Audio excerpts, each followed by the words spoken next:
Are these people going to hell? Are they also condemned to eternal punishment? Do they fall under that statement in the Quran that tells us that Allah subhanahu wa ta'ala will not accept any other religion except Islam? That verily, inna deena indallahi al-Islam, that verily the deen, the way of life, the way of living with Allah is Islam. And whoever chooses a faith, whoever chooses a way of living other than the way of living of submission to Allah of Islam, it will never be accepted from them. It will never be accepted from them. And in the next life, they will be from the losers. So how these people who have done so much good in their lives are going to be burnt in hell? Hell, my brothers and sisters, let us talk about hell. Hell is a fire. Hell is a place that Allah subhanahu wa ta'ala has already created. And when Allah created the hellfire, He said, "O Jibreel, go and look at my hellfire." And the angel Jibreel, he looked at the hellfire. He went to Allah, he said, "Oh Allah, anyone who hears about the hellfire, they will never go into it." And then Allah surrounded the hellfire with temptations, with ease. And then Allah said to Jibreel, "Now go and look at my hellfire." And Jibreel came back and said, "Allah, I'm afraid that nobody will escape it." The hellfire and paradise argued with each other. Yes, the hellfire argued with the paradise. The paradise said, "I am Allah's mercy.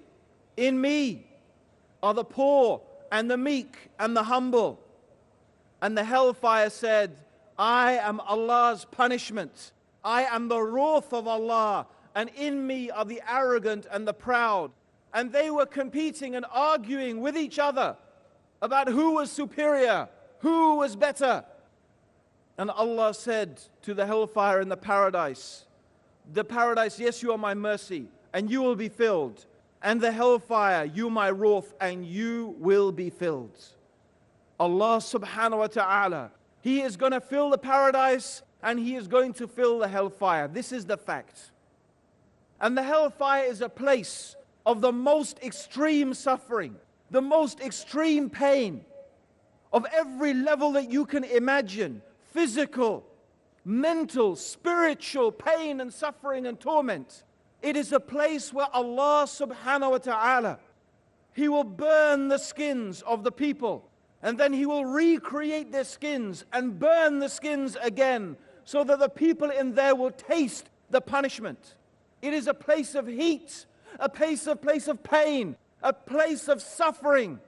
The people will cry in agony for water. They will cry for a drink, something to cool them, and they will be given a water. They will be given a drink, but it is a boiling water that will scald their faces and burn their insides. And they will drink from a river that is made from the pus that flows out of the wounds of the people of the hellfire. The wounds of the people of the hellfire will ooze pus, and this pus will gather together to form a river, and this is all they will have to drink. And their food will be the tree of Zakum, a tree the fruits of which are like the heads of devils. And this tree is so bitter that if the people, when they try to eat it, they can't eat it, but they will force themselves, because there is nothing else to eat in the hellfire. A place where the people will neither live nor will they die. A place where the people will fall into despair, arguing with each other, admonishing each other, criticizing each other. The fire will surround them on every place. The smallest punishment of the hellfire, the smallest punishment of the hellfire, is that a person will wear a pair of sandals of fire and their brain will boil. That's the smallest punishment. And they will think that they have the worst punishment. but it is the least punishment. This is the hellfire. This is the hellfire. The fire that has been created, the fire in which Allah subhanahu wa ta'ala will punish those people who have disobeyed Him. And a person may say, what could a person ever do to deserve such a punishment? What could a person do to deserve such wrath, such destruction, such anger, such humiliation? Well, I am going to try to answer this question. I am going to try and answer this question. Why do people go to hell? What causes the people to be punished in the fire? First of all, I would like to examine an important issue. And this important issue is a question. When someone asks this question, how can good people go to hell? The first thing I like to ask them is, okay, give me a definition of good. What is good? You say that this is a good person. I am a good person. She is a good person. But what is good? What makes something good and what makes something evil? You see, the problem is this. The definition of good and evil very often changes from people to people and place to place. What may be good for me may not be good for you. What I consider to be good, you may consider to be evil. Let me give you some examples of this. Maybe there is a country in the world that is running out of oil. And it is good for them to invade another country in order to have access to their oil supplies. Now, this invasion and this robbing that country of their oil is good for the invading country. But is it good for the other country who is being invaded and who is having their oil stolen? No, it is not good, is it? So one person's definition of what is good is another person's understanding of what is evil. I don't know if any of you remember, for example, the war that happened in the former Yugoslavia, where a state separated itself called Bosnia. And this state, Bosnia, was attacked by the Serbs. The leader of the Serbs, his name was Slobodan Milosevic. He is a wanted war criminal for raping, murdering, and massacring Muslims. Yet until today, amongst the Serbs, I have seen pictures of Slobodan Milosevic with a halo and wings like an angel. A halo, which is a sign of a holy person, and wings like an angel. They think he is a hero, a man who is responsible for raping and murdering and torturing thousands of human beings. One person's definition of a good person is another person's definition of an evil person. This is the problem. And then who defines what is good? You see, most people, you will find most people, they have an idea. Everybody has an idea of what they think is good and what they think is evil, what they think is right and what they think is wrong, what they imagine is the right way to behave and what they imagine is the wrong way to behave. Everybody has these ideas. But the question is this: where do they get these ideas from? Who told them this is good and this is evil, this is right and this is wrong, this is the right way to behave and this is the wrong way to behave? Most people, they just follow the pattern of their society. If you imagine the behavior or the morals or the characteristics of society is defined within a certain area, a certain parameter, most people make sure they fit inside that circle or area or parameter. If anyone goes outside that parameter, that's when people start applying labels to them, like, oh, that's a religious person, or that's an extreme person, because they fall outside the parameter of what is normal in society. But it's very interesting, for example, if you study the history of Buddhism in India, of course, I'm sure you know that Buddhism originated in India. Isn't that true? Yes? So Buddha originally was an Indian prince. But his teaching contradicted Vedism, or the Vedic teachings, the caste system. Buddha was against the caste system. He did not believe that salvation in this life depended upon belonging to a caste and following the caste system and worshipping various gods. He had a different idea in which he believed everybody was equal. This opposed the prevailing religion here in India. The Brahmins, for example, they believed that goodness meant following the rituals. They had set rituals, the worships of the gods, and strict adherence to the caste system. So you proved your goodness by being a good member of your caste.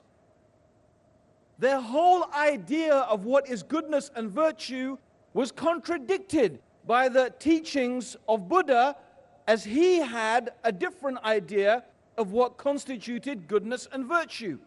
So who is good? Which one is good? Which one is the right one and which one is the wrong one? The reason why Buddhism, you will not find it in India today, is because the kings supported the Vedic religion and slaughtered the Buddhists. They literally slaughtered them, invaded their monasteries and slaughtered them en masse until there were none left, or they fled. This is how they dealt with it. Is this good? Maybe it is good in the eyes of the people following that religion. I don't think it's good in the eyes of the Buddhist, or probably it's not good in the eyes of most of us. So what makes a good person? What makes a person good? One of the important things, of course, is your intention. What is your intention? By what and for what do you intend to do something? In Islam, of course, something is good only when it is intended for Allah subhanahu wa ta'ala alone. In order for an action to be acceptable to Allah, the first condition is it has to be done sincerely and purely for the pleasure of Allah, hoping for Allah's reward, His paradise, and fearing Allah's punishment. Now, some people, mostly what we call secular humanists, they say, oh, that is not a good reason to do good deeds, because you're afraid of the hellfire, because you want paradise. Surely the reason you should do good deeds is through altruism. You should just do it because it's good.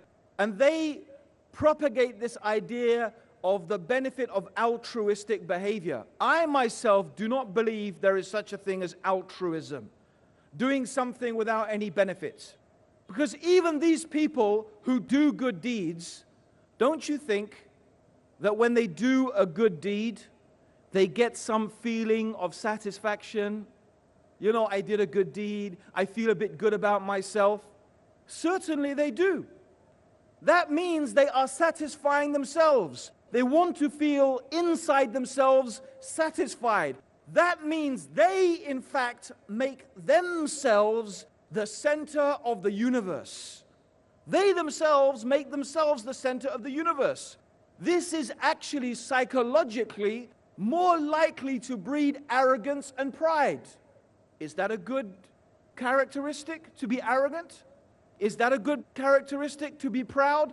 I don't think so. Whereas a Muslim, we do things purely and sincerely for the pleasure of Allah. In fact, there may be some things that Allah tells us to do it, even though we don't like it. And Allah tells us to leave something, even though we like it. It is not an issue whether I imagine it is going to make me feel good or not. For the Muslim, the purpose is only pleasing Allah, only pleasing the Lord of all the creation. So our intention has to be correct. But is that enough? Is it enough for the intention to be correct in order for the deed to be good? No. The deed also has to be correct, meaning the deed has to be done according to the Sharia, according to the law that Allah subhanahu wa ta'ala has given to us in the Quran and in the example of Prophet Muhammad sallallahu alayhi wasallam. So we need these two things, pure intention and the action must be correct. It is only when these two things come together, the deed is considered to be a good deed. If my intention is pure, but my action is not correct, it's not done according to Islam, it's not done according to the Sunnah, Allah will not accept it. If the action is correct and done according to the Sunnah and the Sharia, but I do it to show off, I do it to impress people, then the action is not accepted. It has to be both sincere and correct. And there is one other thing, very important. The deed has to be done with Iman, true faith. True faith is the basis of everything in Islam. If our belief concerning Allah is not correct, if our faith is not correct, if we are worshipping something or someone along with Allah, then our deeds will be useless, our deeds will be futile, our deeds will be vain.